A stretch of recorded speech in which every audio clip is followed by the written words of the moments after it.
ಎಲ್ಲರಿಗೂ ನಮಸ್ಕಾರ. Welcome back to the my YouTube channel. ಎಲ್ಲರೂ ಹೇಗಿದ್ದೀರಾ? ಎಲ್ಲರೂ ಚೆನ್ನಾಗಿದ್ದೀರಾ ಅಂತ ಭಾವಿಸ್ತೀನಿ. ಸೊ ನಾನು ಕೂಡ ಚೆನ್ನಾಗಿದ್ದೀನಿ. ತುಂಬ ಅಲ್ಲೇ 1.5 ತಿಂಗಳಾಯಿತು ಅಂದ್ಕೊತೀನಿ ವೀಡಿಯೋಸ್ಗಳನ್ನ ಹಾಕ್ತೀನಿ ಅಂತ ಹೇಳ್ತೀನಿ, ಮತ್ತೆ ಅದೇ ರೀತಿ ಗ್ಯಾಪ್ ಆಗ್ತಾನೇ ಇದೆ. ಸೊ ಗೊತ್ತಾಗ್ತಿಲ್ಲ ಏನಕ್ಕೆ ಅಂತ. ಪ್ರತಿಯೊಬ್ಬರು ಜೀವನದಲ್ಲಿ ಇವತ್ತಿದ್ದಾಗೆ ನಾಳೆ ಇರಲ್ಲ, ನಾಳೆ ಇದ್ದಾಗೆ ನಾಡಿದ್ದಿರಲ್ಲ, ಅದೇ ರೀತಿ.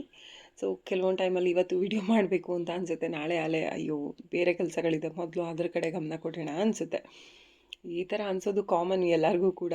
ಸೊ ಇವತ್ತು ಕೆಲವೊಂದು ವೀಡಿಯೋಸ್ಗಳನ್ನೆಲ್ಲ ಹಿಂದೆನೇ ಮಾಡ್ಕೊಂಡಿದ್ದೆ, ಇದನ್ನೆಲ್ಲ ಇವಾಗ ಅಪ್ಲೋಡ್ ಮಾಡ್ತಾ ಇದ್ದೀನಿ ವಾಯ್ಸ್ ಓವರ್ ಕೊಟ್ಬಿಟ್ಟು. ಸೊ ನಾನು ಈಗ ಹಾಕ್ತಾ ಇರೋ ವೀಡಿಯೋಸು ತುಂಬ ಅಲ್ಲೇ 1-2 ತಿಂಗಳು ಹಿಂದೆದೆ, 1.5-2 ತಿಂಗಳು ಹಿಂದೆ ಅದು ಅಂದ್ಕೊತೀನಿ. ಸೊ ಅಲ್ಲೇ 1.5-2 ತಿಂಗಳಿಂದ ನಾನು ವೀಡಿಯೋಸ್ಗಳನ್ನೂ ಕೂಡ ಮಾಡ್ಕೊಂಡೇ ಇಲ್ಲ. ಹಳೆಯ ವೀಡಿಯೋಸ್ಗಳು 1-2 ಇದ್ವಿ. ಸೊ ಅದನ್ನೇ ಇವಾಗ ಸೇರಿಸಿ ಹಾಕ್ತಾಯಿದ್ದೀನಿ. ನಿಮಗೆ ಹಿಂದೆನೂ ಕೂಡ ಹೇಳಿದ್ದೆ ನನ್ನ ಒಂದು ಮೈಸೂರು ಸಿಲ್ಕ್ ಸ್ಯಾರೀಸು ಶೇರ್ ಮಾಡ್ಕೊಬೇಕು ಅಂತ. ಸೊ ಅದು ಮಾಡ್ಕೊಳ್ಳೋದಕ್ಕೆ ಟೈಮೇ ಸಿಗಲಿಲ್ಲ ನನಗೆ. ಎಷ್ಟೋ ಸರಿ ಅಂದರೆ ಒಂದು ವೀಡಿಯೋಸ್ ಮಾಡ್ಕೊಂಡಿದ್ದೆ, ಅದು ಯಾಕೋ ಸರಿಯಾಗಿ ಬರಲಿಲ್ಲ ಅಂತ ಹೇಳಿ ಡಿಲೀಟ್ ಮಾಡಿ ಮತ್ತೆ ಮಾಡಿಕೊಂಡು, ಸೊ ಇದೇ ರೀತಿ ಆಗೋಯಿತು. ಸರಿಯಾಗಿ ಒಂದು ವೀಡಿಯೋಸ್ನು ಮಾಡೋದಕ್ಕೆ ಆಗಲೇ ಇಲ್ಲ. ಸೊ ಫೈನಲಿ ಇವಾಗ ವೀಡಿಯೋಸಲ್ಲಿ ಏನು ಕೊಡ್ತಾ ಇದ್ದೀನಿ, ಸೊ ಅದ್ರ ಬಗ್ಗೆ ಮಾತಾಡ್ಕೊಂಡು ಹೋಗ್ತೀನಿ. ಹಾಗೆ ನೆಕ್ಸ್ಟು ನಿಮ್ಮ ಹತ್ರ ಎಲ್ಲನೂ ಕೂಡ ಶೇರ್ ಮಾಡ್ಕೊತೀನಿ, ಏನೆಲ್ಲ ಆಯಿತು ಮತ್ತು ಏನಕ್ಕೆ ಇಷ್ಟು ಡಿಲೇ ಮಾಡಿದೆ ಅಂತ ಹೇಳಿ. ಇವಾಗ ಹಿಂದಿನ ದಿನ ಹಲ್ಲೆಲ್ಲನೂ ಕೀಳಿಸ್ಕೊಂಡು ಬಂದಿದ್ದೆ, ಆ ವಿಡಿಯೋನೂ ಹಾಕಿದ್ದೆ ಅಂದ್ಕೊತೀನಿ. ಸೊ ಅದೊಂದು ಸ್ವಲ್ಪ ಹಲ್ಲು ಕಿತ್ತಿದ್ದಂತೂ ತುಂಬಾ ಪೇಯ್ನ್ ಇರುತ್ತೆ. ಸೊ ಇವತ್ತು ಕೂಡ ಅದೇ ಥರ ಪೇಯ್ನ್ ಇತ್ತು. ಬೆಳಗ್ಗೆ ಬೇಗ ಎದ್ದು ಸ್ವಲ್ಪ ಪಾತ್ರೆಗಳನ್ನೆಲ್ಲ ವಾಶ್ ಮಾಡಿಕೊಂಡು, ಕೆಲವೊಂದು ಟೈಮಲ್ಲಿ ನಿದ್ದೆನೇ ಬರಲ್ಲ. ಅದೇನೋ ಹೇಳ್ತಾರಲ್ಲ, ಏಜ್ ಆಗ್ತಾ ಆಗ್ತಾ ನಿದ್ದೆ ಕಡಿಮೆ ಆಗ್ತಾ ಹೋಗುತ್ತಂತೆ. ಸೊ ಅದು ನಿಜನೇ ಅಂತ ಅಂದ್ಕೊತೀನಿ, ನನಗೂ ಕೂಡ ಹಾಗೆ ಆಗುತ್ತೆ. ಸೊ ಬೆಳಗ್ಗೆ ಹೊತ್ತು 4 ಗಂಟೆ ಮೇಲೆ ಎಚ್ಚರ ಆಗಿಬಿಡುತ್ತೆ. ಸೊ ಹಾಗೆ ಹೀಗೆ ಬೆಡ್ ಮೇಲೇ ಇದು ಮಾಡ್ಕೊಂಡು ಎದ್ದೇಳೋದ್ರೊಳಗೆ ಒಂದು 4:45-5 ಗಂಟೆ ಹೊತ್ತಿಗೆಲ್ಲ ಎದ್ಬಿಡ್ತೀನಿ. ಇನ್ನು ಮಗನಿಗೆ ಏನೆಲ್ಲ ಟಿಫನ್ ರೆಡಿ ಮಾಡಬೇಕಿತ್ತು, ಸೊ ಅವನಿಗೆಲ್ಲ ಮಾಡಿ ಕೊಟ್ಟು ಕಳಿಸಿ ಆಯಿತು. ಅದಾದಮೇಲೆ ಇನ್ನು ಮೇವೆಲ್ಲ ಮಿಷಿನ್ ಕೊಡೋದಿತ್ತು, ಇದನ್ನು ಬ್ಯಾಗ್ ಕೂಡ ಮಾಡಬೇಕು. ಸೊ ಇವಾಗ ಕರೆಂಟು ಹಳ್ಳಿ ಕಡೆ ಎಲ್ಲ ಟೈಮಿಂಗ್ಸ್ ಫಿಕ್ಸ್ ಮಾಡ್ತಾರೆ, ಒಂದು 3 hours ಅಥವಾ 4 hours ಮಾತ್ರ ಕರೆಂಟನ್ನು ಕೊಡ್ತಾರೆ. ಹಾಗಾಗಿ ಇವತ್ತು ಬೆಳಗ್ಗೆ ಬೇಗನೆ ಎದ್ದು ಮಗನಿಗೆ ತಿಂಡಿ ಎಲ್ಲ ಮಾಡಿಬಿಟ್ಟು ಆಮೇಲೆ ಈ ರೀತಿ ಮಿಷಿನಲ್ಲಿ ಉಟ್ಕೊತಾ ಇದ್ದೀನಿ. ಅಂದರೆ ಇಬ್ಬರಾದರೆ ಬೇಗ ಬೇಗ ಆಗುತ್ತೆ, ಒಬ್ಬರೇ ಆದರೆ ಆಗಲ್ಲ. ಸೊ ಮನೆಯವರು ಬೇರೆ ಕೆಲಸಗಳನ್ನ ಮಾಡ್ಕೊತಾ ಇದ್ರು, ಅದಕ್ಕೆ ನಾವು ಮೊದಲು ಇದನ್ನೆಲ್ಲ ಮಿಷಿನಲ್ಲಿ ಹೊಡ್ಕೊಂಬಿಟ್ರೆ ಒಂದೇ ಸತಿಗೆ ಎಲ್ಲನೂ ಬ್ಯಾಗ್ ಮಾಡ್ಬೋದು ಅಂತ ಹೇಳಿಬಿಟ್ಟು ಎಲ್ಲನೂ ಬೇಗ ಬೇಗ ಹುಡ್ಕೊಂಡ್ವಿ. ಸದ್ಯಕ್ಕೆ ಕರೆಂಟ್ ಸ್ವಲ್ಪ ಎಕ್ಸ್ಟ್ರಾ ಕೊಟ್ಟ, ಅದೊಂದು ಒಳ್ಳೆಯದಾಯಿತು. ಇಲ್ಲಾಂದರೆ ಇನ್ನೂ ಸ್ವಲ್ಪ ಹಾಗೆ ಮಿಕ್ತಿತ್ತು. ಪ್ರತಿ ಸರಿ ಕರೆಂಟ್ ಇಲ್ಲದೆ ಇದ್ದಾಗ ಇದೇ ಥರ ಪ್ರಾಬ್ಲಮ್ಸ್ ಆಗುತ್ತೆ. ಇದ್ರ ಬದಲು ಇವಾಗೆಲ್ಲ ಟ್ಯಾಕ್ಟರ್ದೇ ಮಿಷಿನ್ ಬಂದುಬಿಟ್ಟಿದೆ, ಶೈಲೇಜ್ ಮೇವ್ ಮಾಡೋದು, ಕಟ್ ಮಾಡೋದು. ಸೊ ಅದೇ ಬೆಟರು ಅಂತ ಅಂದ್ಕೊತೀನಿ. ಇನ್ನು ಅದು ಬ್ಯಾಗ್ನೂ ಕೂಡ ನಾನು ಮಾಡಿಕೊಂಡೆ. ಅಂದರೆ ನಮ್ಮ ಮನೆಯವ್ರಿಗೆ ಸ್ವಲ್ಪ ಕಾಲು ಏಟ್ ಮಾಡ್ಕೊಂಡ್ಬಿಟ್ರು, ಅವರಿಗೆ ಬ್ಲಡ್ ಬರ್ತಾಯಿತ್ತು ಕಾಲಲ್ಲಿ.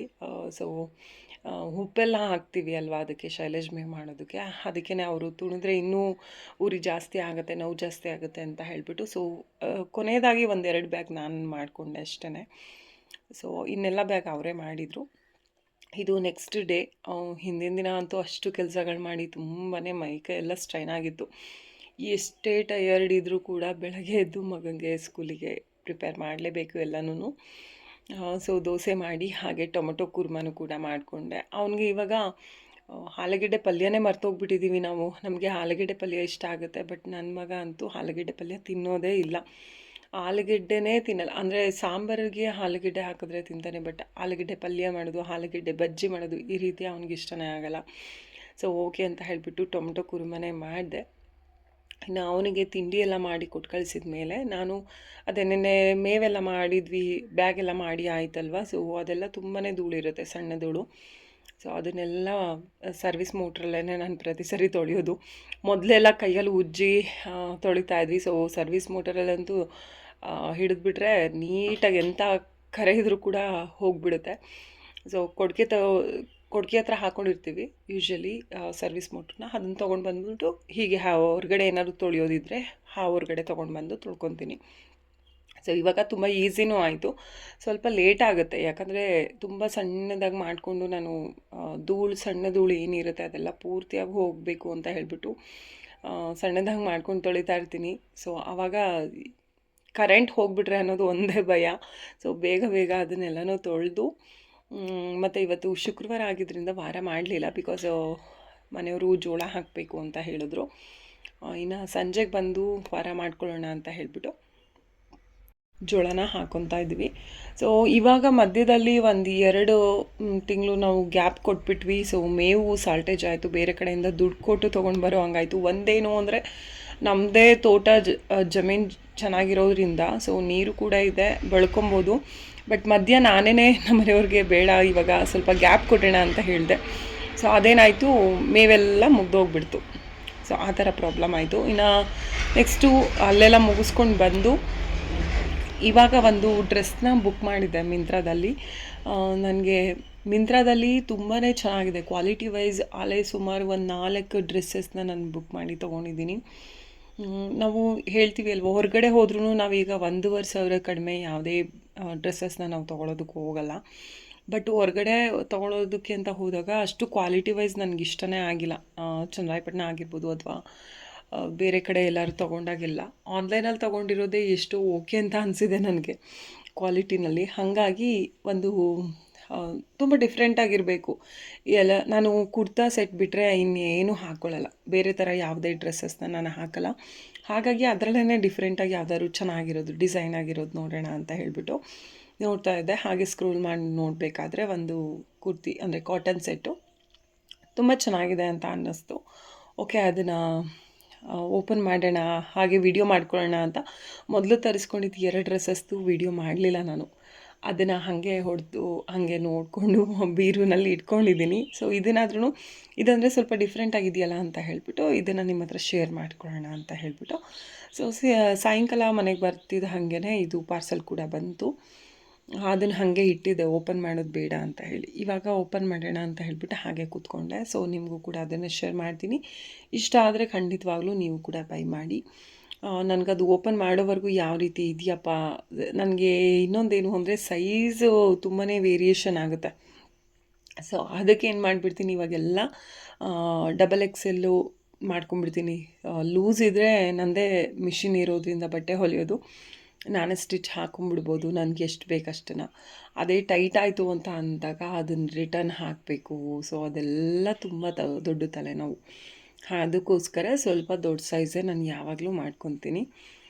ಇವಾಗ ಅದನ್ನು ಹೊಡೆದು ನೋಡೋಣ ಬನ್ನಿ ಯಾವ ರೀತಿ ಇದೆ ಅಂತ ಹೇಳಿಬಿಟ್ಟು.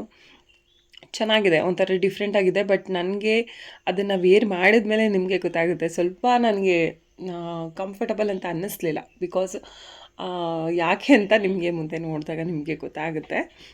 ಇದು ಪ್ಯೂರ್ ಕಾಟನ್ ಸೆಟ್ಟು, ತುಂಬ ಅಂದರೆ ತುಂಬಾ ಚೆನ್ನಾಗಿದೆ. ಇದು ಲ್ಯಾವೆಂಡರ್ ಕಲರ್ ಡಾರ್ಕ್ ಕಲರ್ ಬಂದಿದೆ, ನೀವು ನೋಡ್ತಾ ಇರ್ಬೋದು. ಮೇಲ್ಗಡೆ ಒಂಥರ ಬಾಂದಿನಿ ಅಂದರೆ ಯಾವ ಥರ ಪ್ರಿಂಟು ಅದನ್ನು ತೋರಿಸ್ತೀನಿ ಹತ್ತಿರದಿಂದ, ನಿಮಗೆ ಗೊತ್ತಾಗುತ್ತೆ. ಮೇಲ್ಗಡೆ ಒಂದು ಲೇಯರ್, ಒಳಗಡೆ ಒಂದು ಲೇಯರ್ ಬಂದಿದೆ. ಸೈಡಲ್ಲಿ ಈ ಭುಜದ ಹತ್ರ ಸ್ವಲ್ಪ ಓಪನ್ ಕೊಟ್ಟಿದ್ದಾರೆ.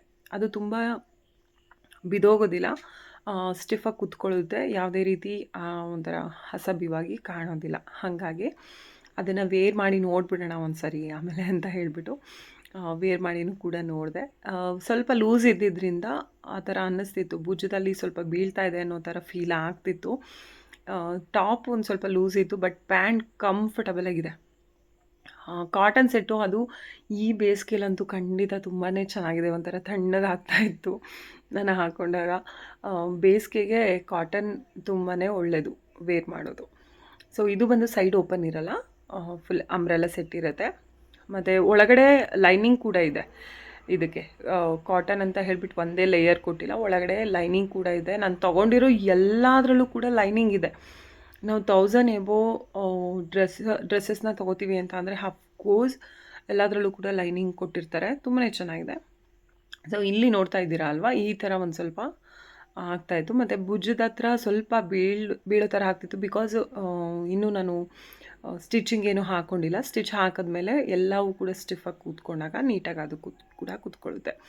ಸೊ ಇದು ಬಂದು 1500 ಮೇಲೇ ಅಂತ ಅಂದ್ಕೊತೀನಿ. ತುಂಬಾ ಇಷ್ಟ ಆಯಿತು ನನಗೆ. ನಿಮ್ಗೆ ಹೇಗೆ ಅನ್ನಿಸ್ತು ನನಗೆ ಕಮೆಂಟ್ ಮಾಡಿ.